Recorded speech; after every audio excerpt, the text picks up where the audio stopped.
Hi everyone, this is Keith Pabian.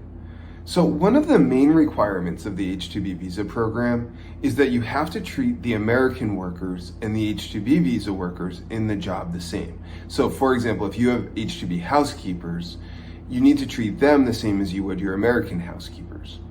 But what does that look like when it comes to employee discipline? No one is perfect, and so often we hear about an issue where an H-2B worker needs to go through certain types of employee discipline, sometimes including termination.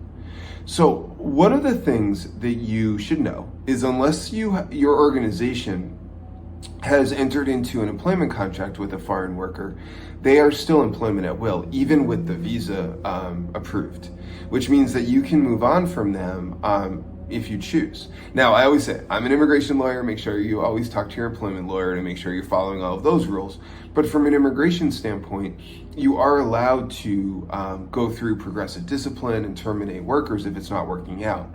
There are certain requirements that you'd have to follow if you want to let the worker go, including offering a return flight back to their home country and notifying the government, which we always do for our clients free of charge.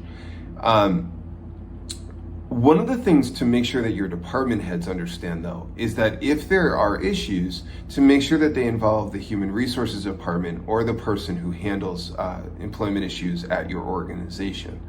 Also, this is where employee handbooks are really important, and just general manager trainings to make sure that they understand what to do.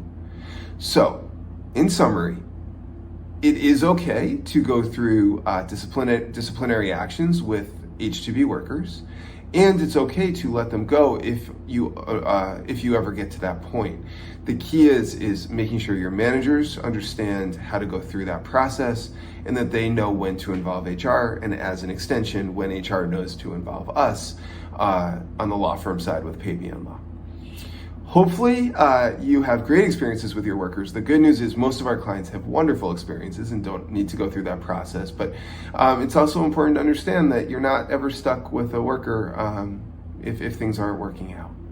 As always, we're here for any questions, and hopefully this topic was helpful as you continue your missions to make your organizations a wonderful and successful place to work for everyone. Thanks so much, everybody.